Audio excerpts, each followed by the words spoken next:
So today we will start with a new chapter, that is cash book. In our sequence, as we had already completed the chapter of journal, we had already completed the chapter of ledger, and now the next chapter in that sequence falls to be cash book, and after that there is a next chapter, that is other subsidiary books. So let us start with this. We all know that is in the process of accounting. In the process of accounting, there are 6 steps. If you remember, in the process of accounting, I had taught you 6 steps, and the first step in that was identification of monetary transaction, and after that we used to record those monetary transactions. So keep remember, that is the transactions are recorded, the transactions are recorded either in journal, or the transactions can be recorded in subsidiary books. These are the two statements in which the transactions can be recorded. The journal we had already studied, and the subsidiary books. Subsidiary books is also known as the books of original entry, in which the transactions are recorded for the first time after identification. Now, these subsidiary books can be classified into total 8 types or 8 kinds. There are total 8 types of subsidiary books named as यहाँ पे एक missing है I think. जी बिल्कुल. So there are total 8 kinds of subsidiary books that we have to study in this sequence. The first one is known as cash book. The second one is known as purchases book.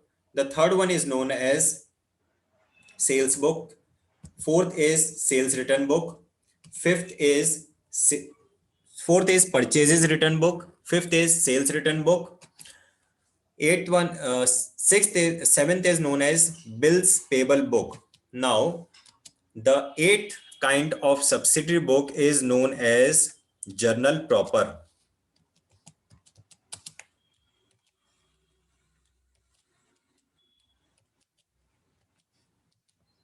ये सब आपको note down करना है अपनी copy में. These are the 8 kinds of subsidiary books that we have to study. This chapter is concerned with the cash book, the preparation of cash book, and the remaining other books, other subsidiary books will be taught in the next coming chapter. Now, let us understand a little brief about all these books कि इनमें हम क्या-क्या लिखते हैं या किस purpose से इन्हें मेंटेन किया जाता है. So, the cash book is prepared for cash transactions. In the cash book, what do we record? In the cash book, we record the cash transactions.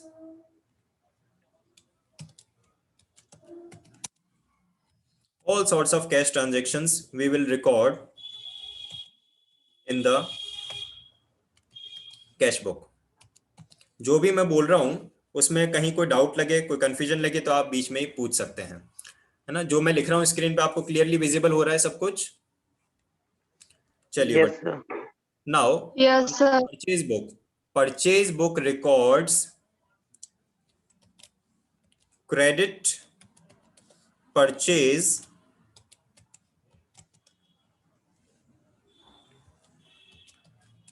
of goods. क्या लिखा मैंने? Credit purchase of goods. इसका मतलब अगर हमने goods को cash में purchase किया है तो क्या आप उसे परचेज बुक में लिखोगे? नहीं, इसमें सिर्फ क्रेडिट परचेज ऑफ गुड्स लिखा जाएगा. अगर मैंने क्रेडिट में फर्नीचर, बिल्डिंग, प्लांट, मशीनरी ये चीजें परचेज की हैं तो क्या उसे आप परचेज बुक में लिखोगे? नहीं, वो क्योंकि यहाँ पे सिर्फ हमें क्रेडिट परचेज ऑफ गुड्स लिखना है. And what do we mean by goods? Goods are the articles in which business deals on a regular basis. The third kind of subsidiary book is known as sales book, which records credit sale of goods.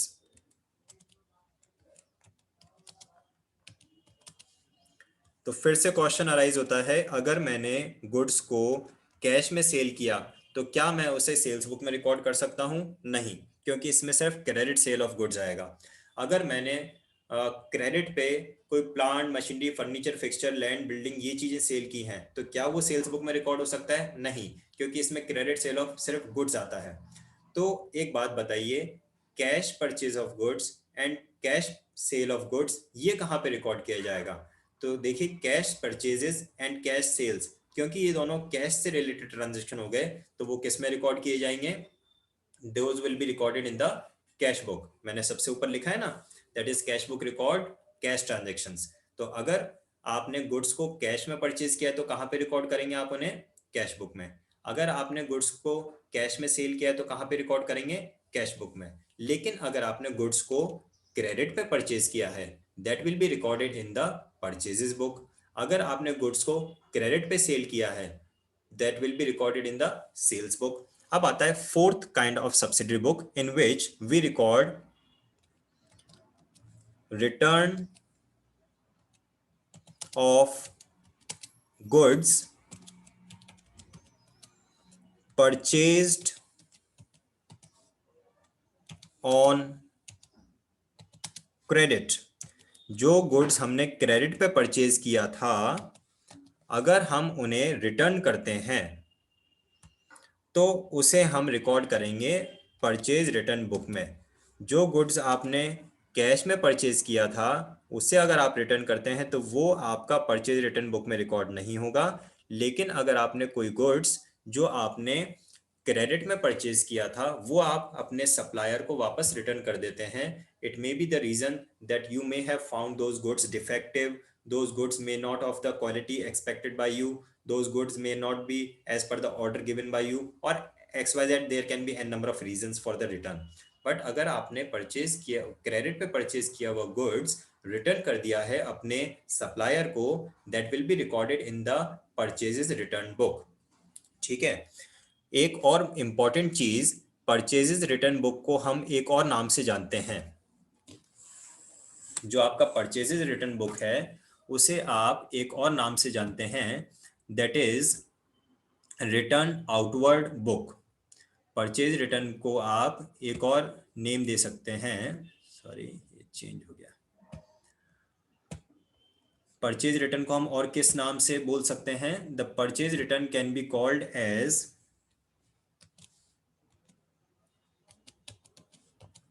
Return outward book. तो इसमें confuse नहीं होना है। अगर exam में आपके पास में लिखा हुआ आया है रिटर्न आउटवर्ड बुक, तो इसका भी मतलब वही है जो परचेज रिटर्न बुक का है, तो उसमें अपने को कंफ्यूज नहीं होना है। रिटर्न आउटवर्ड बुक और the purchase return book is having the same meaning. I hope आप सब बातें लिखते जा रहे हैं। Yes sir.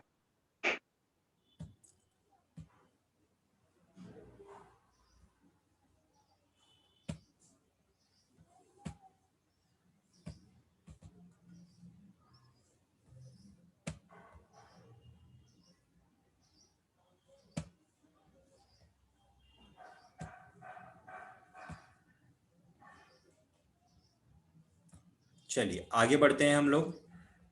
अब नेक्स्ट पार्ट क्या आएगा हमारा, कि सेल्स रिटर्न बुक में क्या रिकॉर्ड किया जाएगा।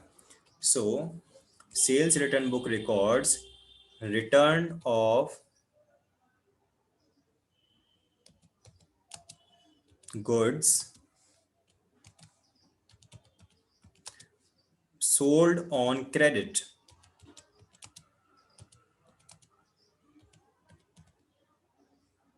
तो जो गुड्स हमने कैश में सेल किया था, वो अगर रिटर्न आ जाती है हमारे कस्टमर से वापस, तो उसे हम सेल्स रिटर्न बुक में रिकॉर्ड नहीं करेंगे। बट जो गुड्स हमने क्रेडिट पे सेल किया था, अगर वो रिटर्न आ जाती हैं तो उसे हम कहाँ पे रिकॉर्ड करेंगे? Those will be recorded in the return sales return book। Or similar to the purchase return book, the sales return book is also having one name known as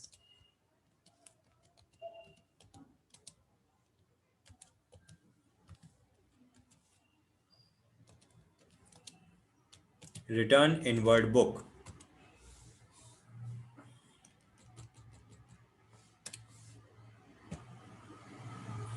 The sales return book is also known as return inward book. ठीक है, I hope आप लोगों को समझ में भी आ रहा है और आप सब बातें नोट डाउन करते जा रहे हैं।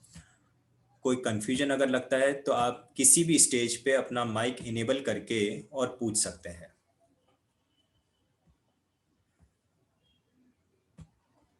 यहाँ तक अगर किसी के माइंड में कोई डाउट, कोई कंफ्यूजन है तो बोलिए। No sir. No sir.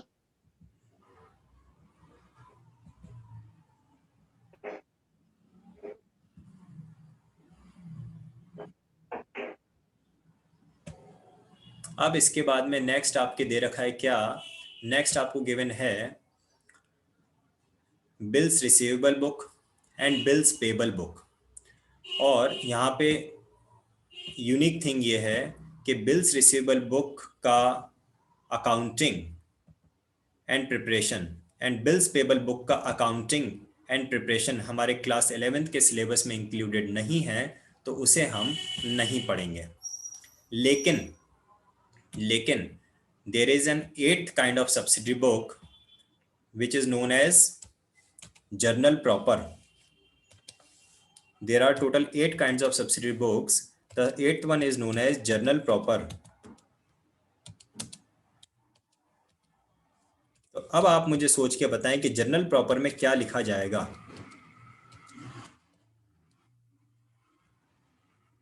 तो सिंपल सा लॉजिक है, the transactions which cannot be recorded in either of the above subsidiary books. The transactions which cannot be recorded in either of the above subsidiary books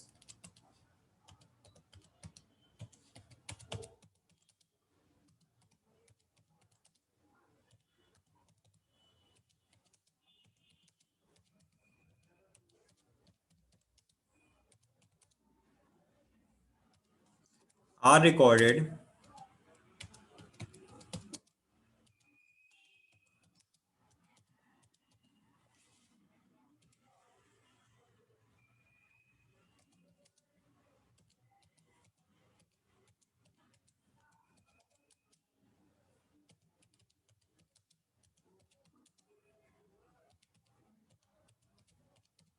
in journal proper.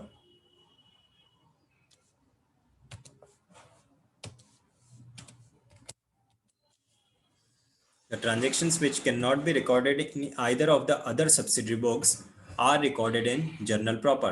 तो I hope इसमें तो कोई doubt होगा ही नहीं, कोई confusion होगा ही नहीं। Simple सा लॉजिक है कि या तो अगर कोई कैश ट्रांजेक्शन है तो उसको आप कहाँ पे रिकॉर्ड करोगे, the cash transaction will be recorded in the cash book. अगर आपने क्रेडिट में गुड्स परचेज किया तो उसे आप कहाँ रिकॉर्ड करोगे, the goods purchase on credit will be recorded in the purchases book. अगर आपने गुड्स को क्रेडिट पे सेल किया तो उसे आप कहाँ रिकॉर्ड करेंगे, it will be recorded in the sales book. अगर आपको कोई गुड्स रिटर्न आया है तो उसको आप सेल्स बुक में रिकॉर्ड करेंगे, और अगर आपने कोई गुड्स खुद ने रिटर्न किया है तो वो परचेज रिटर्न बुक में रिकॉर्ड होगा। बात ये आती है, अगर कोई ट्रांजेक्शन ये अबव बुक्स में नहीं रिकॉर्ड हुआ तो वो कहाँ पे रिकॉर्ड होगा, the transactions which can not be recorded in either of the above subsidiary books are recorded in the journal proper. यहाँ तक किसी के माइंड में कोई कंफ्यूजन, कोई डाउट है तो पूछ सकते हैं।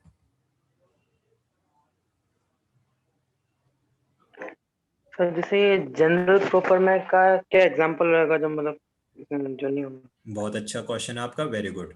लिखिए द एग्जाम्पल्स और the transactions which can be recorded in journal proper, लिखिए उसके बारे में। Like credit purchase of machinery, है ना। क्रेडिट परचेज ऑफ मशीनरी आप कहाँ रिकॉर्ड करोगे, ऑब्वियसली जर्नल प्रॉपर में। ठीक है, तो सबसे पहला क्या हो गया हमारा, credit purchase of fixed asset. ठीक है, नेक्स्ट ट्रांजेक्शन लिखो। Next is depreciation charge on fixed asset.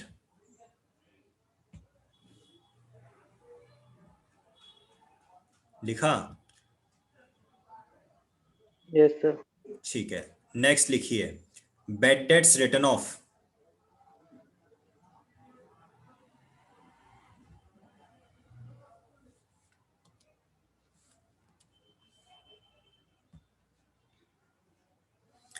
Next लिखिए bad debts recovered.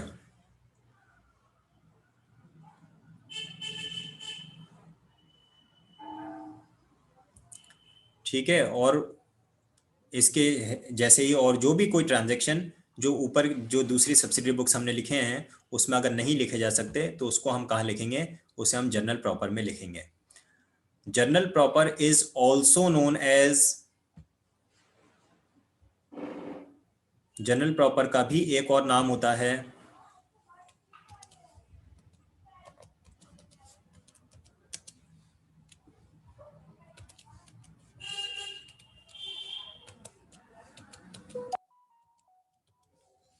General journal. This is the another name given to the journal proper. Journal proper is also known as general journal.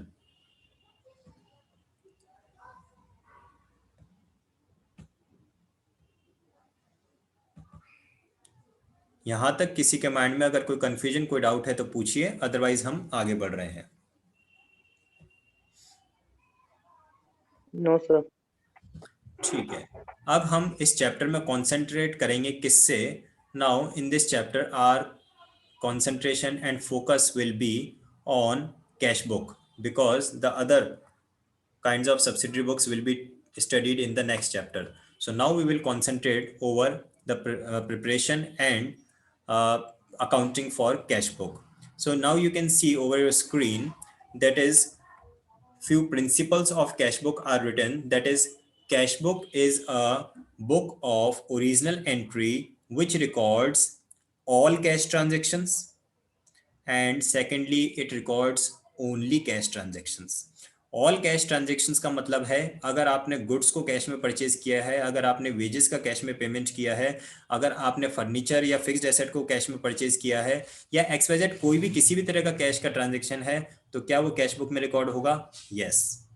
दूसरी बात, only cash transaction यानी कि cash के अलावा कोई भी transaction किसी भी नेचर का है, whether non cash, whether credit और whether whatever kind it may be, लेकिन अगर वो नॉन कैश है तो फिर वो कैश बुक में रिकॉर्ड होगा नहीं।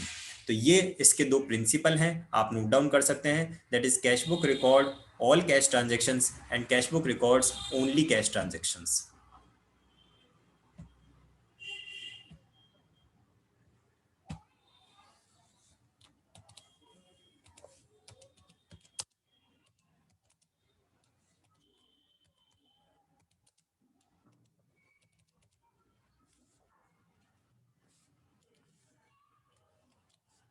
नोट डाउन कर लिया? Yes sir. अब आप जी क्या कह रहे हैं? अब आप लिखेंगे the types of cash book.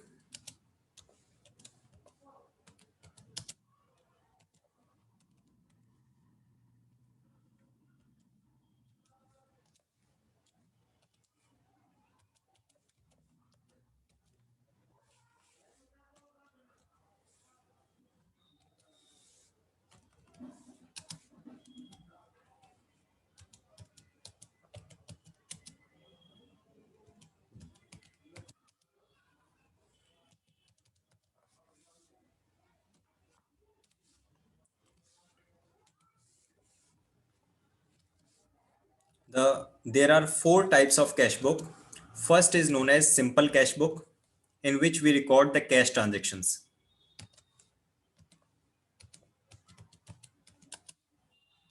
The second is known as double column cash book, in which we record cash and bank transactions.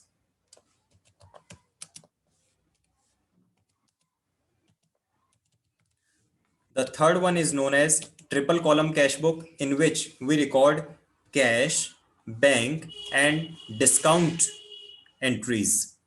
With the cash and bank transactions, we also record the discounting entries, that is discount allowed and discount received entries are also made under triple column cash book.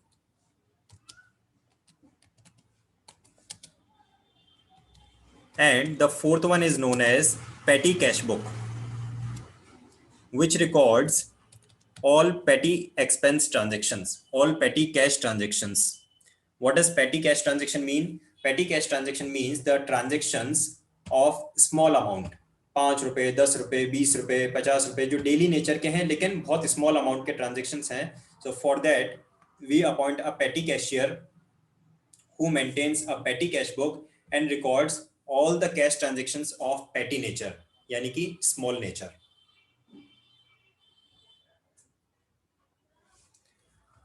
अगर किसी के mind में कोई confusion, कोई doubt है तो पूछ सकते हैं. No sir. ये सब आपने नोट डाउन कर लिया.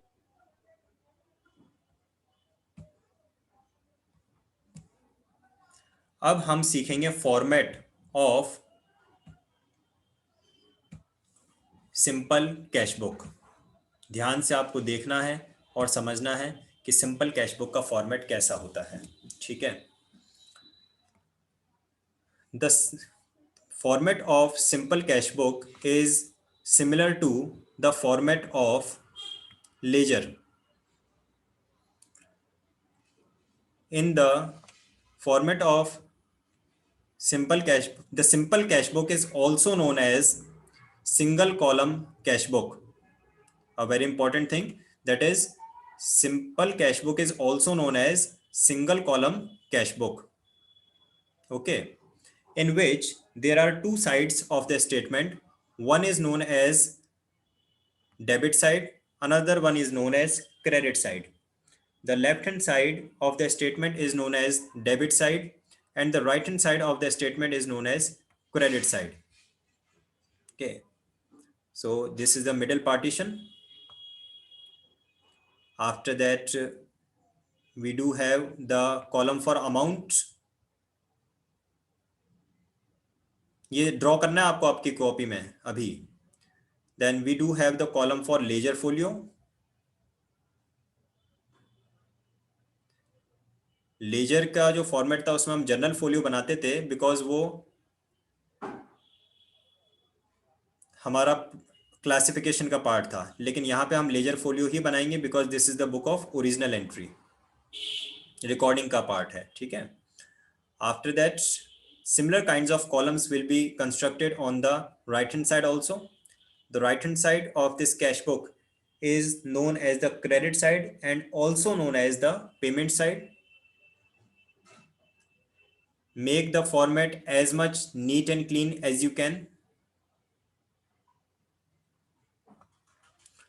You can see the similar kind of columns are there on both the sides of the cash book.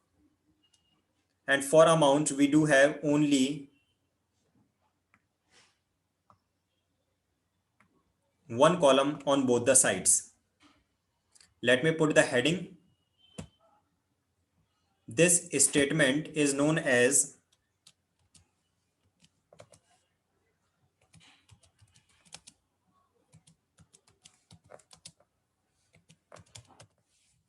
simple cash book.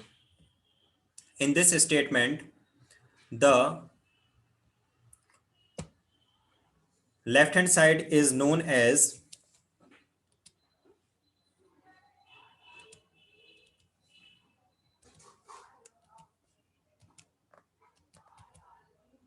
receipts side and the right hand side is known as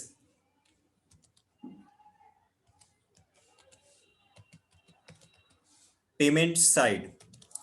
तो इतना तो आपको अच्छी तरह से समझ में आ चुका होगा कि जब भी हम कभी कैश रिसीव करेंगे, क्योंकि हमें क्लियर है कि अभी कैश बुक में आपको क्या रिकॉर्ड करना है, cash book will record only cash transaction. तो जब भी कभी आप कैश रिसीव करोगे तो वो आप कहां पे रिकॉर्ड करोगे? The cash received will be recorded on the receipt side. और जब भी कभी आप कैश का पेमेंट करते हो, सपोज वेजेस का पेमेंट किया, गुड्स परचेज किया, किसी भी हेड में अगर आपने कैश का पेमेंट किया तो वो कहां पे रिकॉर्ड होगा? That will be recorded on the payment side, that is right hand side. ठीक है. कॉलम्स जो हमने बनाए हैं उनको हेडिंग हम दे देते हैं. The first is the date column.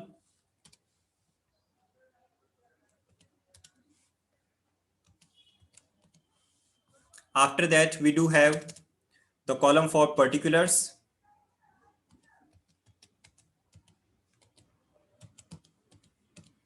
After that, we do have the column for ledger folio.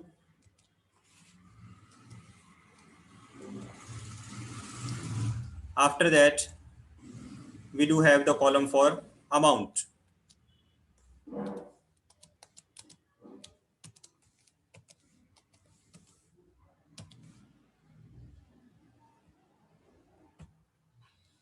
Okay, and similar headings will be there on the payment side also.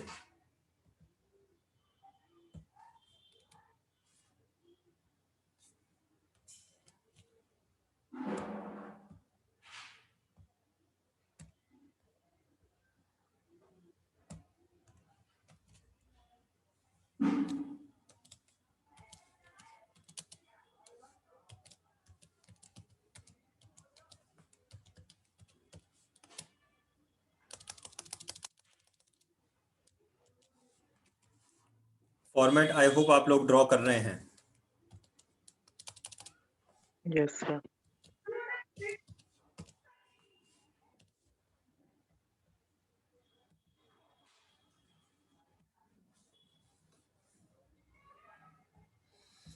ठीक है, अगर फॉर्मेट में कोई कंफ्यूजन है तो आप पूछ सकते हैं, अदरवाइज मैं ट्रांजैक्शंस के साथ स्टार्ट कर रहा हूं. Sir no question. हमेशा याद रखिए, जब भी कभी आप कैश रिसीव करोगे किसी भी वजह से, तो वो कहाँ पे रिकॉर्ड होगा? वो रिकॉर्ड होगा रिसीट साइड, यानी कि लेफ्ट हैंड साइड पर. जब भी कभी आप पेमेंट करोगे कैश का किसी भी वजह से, तो वो कहाँ पे रिकॉर्ड होगा? That will be recorded on the payment side. ठीक है, तो ये बहुत सिंपल है, इजी है टॉपिक, डिफिकल्ट नहीं है. अगर आप इसको थोड़ा सा कंसंट्रेशन से पढ़ेंगे तो आपको पता चलेगा कि कैश बुक का प्रिपरेशन बहुत ही इजी टॉपिक है. अब ट्रांजैक्शन मैं वर्बली बोलूँगा और उसे एंटर कैसे करना है वो मैं आपको सामने स्क्रीन पे दिखाता जाऊँगा. ठीक है, सबसे पहला transaction purchased goods for cash, या चलिए ट्रांजैक्शन चेंज करते हैं. First transaction started business with cash. क्या है? मैंने फर्स्ट ट्रांजैक्शन क्या बोला? Started business with cash. तो ये जो मैंने ट्रांजैक्शन बोला, तो बिजनेस में कैश आया या गया? ऑब्वियसली आपने बिजनेस स्टार्ट किया है और उस कैश से स्टार्ट किया, तो बिजनेस में कैश आ रहा है. और जब बिजनेस में कैश आ रहा है तो आप उसको कौन सी साइड पे रिकॉर्ड करोगे? It will be recorded on the receipt side. तो रिसीट साइड पे हम क्या लिखेंगे? To capital account. क्या लिखेंगे हम रिसीट साइड पर? To capital account. और फॉर एग्जाम्पल हमने ये जो बिजनेस स्टार्ट किया है 10,000 रुपीज से स्टार्ट किया है. Take a small amount 10,000, so it will be mentioned here like this. ठीक है, कोई कंफ्यूजन इस वाले में? वापस से मैं बोलता हूं, मैंने एक ट्रांजैक्शन बोला स्टार्टेड बिजनेस विद कैश. तो स्टार्टेड बिजनेस विद कैश, तो बिजनेस में कैश आ रहा है, और बिजनेस में कैश आ रहा है तो उसको हम कहाँ पे रिकॉर्ड करेंगे? उसे हम रिसीट साइड पे रिकॉर्ड करेंगे. जब भी आप कैश रिसीव करोगे तो वो रिसीट साइड पे रिकॉर्ड होगा. सिंपल सा लॉजिक है, कोई इफ्स एंड बट्स नहीं है. कैश अगर पेमेंट हुआ तो पेमेंट साइड पर, कैश अगर रिसीव हुआ तो रिसीट साइड पर. इतना सिंपल सा लॉजिक है. ठीक है, नेक्स्ट ट्रांजेक्शन. जो ट्रांजेक्शन मैं बोल रहा हूँ आप लिखते जाना, मैं तो सिर्फ वर्बली बोल रहा हूँ, लेकिन आपको लिखने भी हैं ट्रांजेक्शन्स को. तो पहला ट्रांजेक्शन मैंने बोला था स्टार्टेड बिजनेस विद कैश ₹10,000, और क्योंकि बिजनेस में कैश आ रहा था तो हमने उसको receipt side of the cash book पे रिकॉर्ड किया. और किस नाम से रिकॉर्ड किया? To capital account ₹10,000.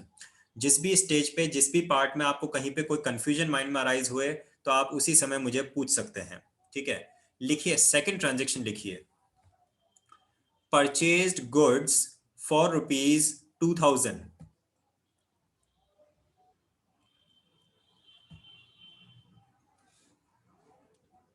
Purchased goods for ₹2,000. अब बात ये आती है कि ये आपने जब गुड्स परचेज किया तो इसमें ये लिखा नहीं है कि आपने कैश में परचेज किया या क्रेडिट में परचेज किया. तो बाय डिफॉल्ट तो हम यही मान के चलते हैं कि कैश ट्रांजैक्शन है. तो जब कैश ट्रांजैक्शन है तो कहाँ पे रिकॉर्ड होगा?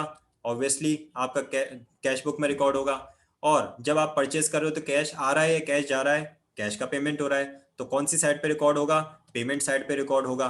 कितने का गुड्स आपने परचेज किया है? आपने गुड्स परचेज किया है 2,000 रुपीज का, तो अमाउंट आप कितना लिखेंगे? ऑब्वियसली 2,000 ही लिखेंगे. देख सकते हैं आप अपनी स्क्रीन पे, और कोई कंफ्यूजन हो तो पूछ सकते हैं। जब और बिजनेस तो में कैश आया तो हमने उसको रिसीट साइड पे लिखा, टू कैपिटल अकाउंट ₹10,000। जब हमने गुड्स परचेज किया तो पेमेंट हुआ था, तो हमने उसको पेमेंट साइड पे लिखा, बाय परचेजेस अकाउंट ₹2,000।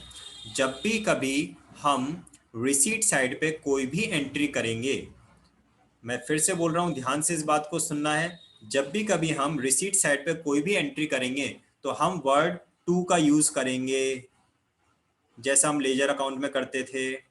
और जब भी कभी हम पेमेंट साइड पे कोई भी एंट्री करेंगे तो हम वर्ड बाय का यूज करेंगे, जैसा कि हम लेजर अकाउंट में करते थे। आई होप ये चीज आप लोगों को बिल्कुल क्लियर होगी माइंड में, कि रिसीट साइड पर लेफ्ट हैंड साइड पर कुछ भी ट्रांजेक्शन लिखते समय हमें टू का यूज करना है, और पेमेंट साइड पर राइट हैंड साइड पर कुछ भी लिखते समय हमें बाय वर्ड का यूज करना है। अगला ट्रांजेक्शन लिखिए, cash deposited into bank ₹500। Cash deposited into bank ₹500।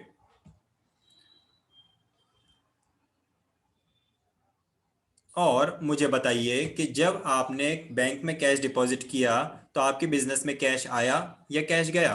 तो आपने बैंक में कैश डिपॉजिट किया तो आपके पास से तो कैश चला गया, तो इसलिए आप उसको कहाँ पे रिकॉर्ड करेंगे? आप उसको पेमेंट साइड पे रिकॉर्ड करेंगे। और किस नाम से रिकॉर्ड करेंगे? कहाँ गया वो कैश? वो कैश बैंक में गया, तो आप लिखेंगे बाय बैंक अकाउंट। कितना कैश चला गया? So it was ₹500।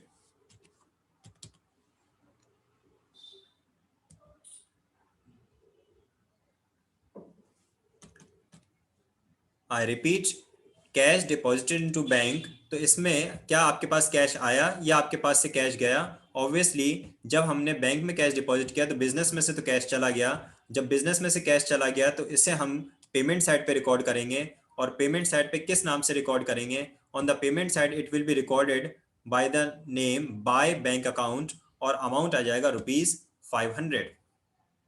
सिंपल सा लॉजिक है, जब भी आपको कैश मिलेगा तो आप उसको रिसीट साइड पे रिकॉर्ड करेंगे, और अगर कैश का पेमेंट हो रहा है, कैश जा रहा है किसी भी वजह से, तो आप उसको पेमेंट साइड पे रिकॉर्ड करेंगे। नेक्स्ट ट्रांजेक्शन लिखिए, sold goods costing ₹1,000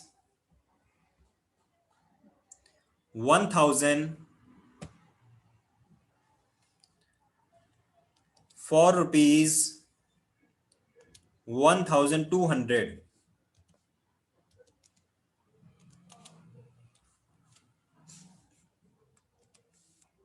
sold goods costing ₹1,000 for ₹1,200। तो क्या है? कैश सेल का ट्रांजेक्शन है भाई। कैश सेल्स है तो कहाँ पे क्या करोगे? मनी रिसीव ही होगा। कैश में सेल करोगे तो कहाँ पे रिकॉर्ड होगा? जब मनी रिसीव रहा तो रिसीट साइड पे रिकॉर्ड होगा। तो हमने रिसीट साइड पे रिकॉर्ड कर दिया। किस नाम से कितना अमाउंट लिखेंगे? ऑब्वियसली जो सेल वैल्यू है वही लिखेंगे। तो क्या लिखा हमने? टू सेल्स अकाउंट, और अमाउंट कितना लिखा? ₹1,200। कोई कंफ्यूजन, कोई डाउट किसी के माइंड में लग रहा है तो पूछ सकते हैं। सबसे पहले मैंने बोला और तो started business with cash, business में कैश आया तो रिसीट साइड पे रिकॉर्ड कर दिया टू कैपिटल, ठीक है। उसके बाद में मैंने ये टू कैपिटल वाला ये लिख दिया अपन ने, क्योंकि बिजनेस में कैश आया था। फिर मैंने बोला परचेज गुड्स फॉर कैश, तो आपने उसको कैश में परचेज किया तो पेमेंट हुआ, कैश गया तो आपने पेमेंट साइड पे लिख दिया।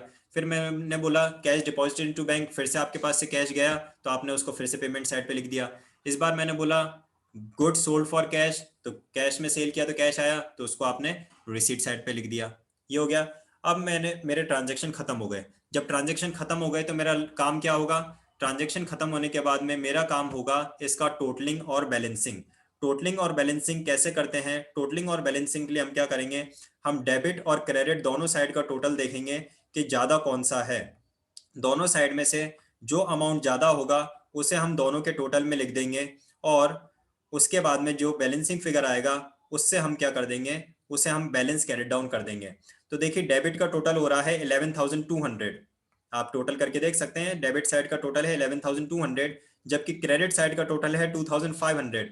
कौन सा अमाउंट आपको ज्यादा लग रहा है? Obviously 11,200 is a greater amount, तो ये अमाउंट आपका दोनों साइड पे लिख दिया जाएगा। कौन सा वाला अमाउंट? 11,200 जो कि ज्यादा अमाउंट है, बड़ा अमाउंट है, उसे आप दोनों साइड पे लिख देंगे। तो ये लिख देते हैं हम इसको, कितना? 11,200, ठीक है। और दोनों साइड पे लिख देंगे ये अमाउंट आप, 11,200 लिख दिया, टोटल हो गया। लेकिन अब क्या हुआ, अब हमारा जो क्रेडिट साइड है, क्रेडिट साइड पे अमाउंट कम पड़ गया, तो क्रेडिट साइड पे हमारे पास में आएगा बैलेंसिंग फिगर, जिसको हम लिखेंगे by balance carried down. By balance carried down कितना आएगा? तो आप क्या करेंगे, 11,200 में से 2,500 आप लेस कर दो। बताओ मुझे कितना आएगा, बताइए जल्दी से। 11,200 में से हम 2,500 लेस कर देंगे तो हमारे पास में बचेगा 8,700। और ये हमारा बैलेंसिंग फिगर है, जो कि बैलेंस कैरिड डाउन के सामने लिखा जाएगा on the last date of the month. और इसके साथ में हमारी ये जो कैश बुक था, सिंपल कैश बुक, ये कंप्लीट हो गया। किसी के माइंड में कोई कंफ्यूजन, कोई डाउट है तो पूछ सकते हैं। No sir. अब इसमें एक लास्ट चीज जो बची है वो क्या, जो आपने बैलेंस कैरिड डाउन लिखा है उसको आपको बैलेंस ब्रॉट डाउन भी करना पड़ेगा, obviously on the opposite side. तो क्या लिखेंगे, टू बैलेंस ब्रॉट डाउन। कितना अमाउंट लिखेंगे? ऑब्वियसली जो कैरिड डाउन था वही ब्रॉट डाउन होगा, यानी कि ₹8,700। और ये हो गया आपका सिंपल कैश बुक का एक्सप्लेनेशन कंप्लीट। अगर आपके माइंड में डाउट है तो आप पूछ सकते हैं, अदरवाइज मेरी तरफ से ये टॉपिक कंप्लीट हुआ। और क्वेश्चंस आप प्रैक्टिस करें, और प्रैक्टिस करने के बाद में अगर आपके माइंड में कोई क्वेरी, कोई डाउट आता है तो आप मुझे पूछ सकते हैं। कैसे? ये जो मैंने आपको क्लास वर्क में करवाया है, ये आपको मुझे सेंड करना है।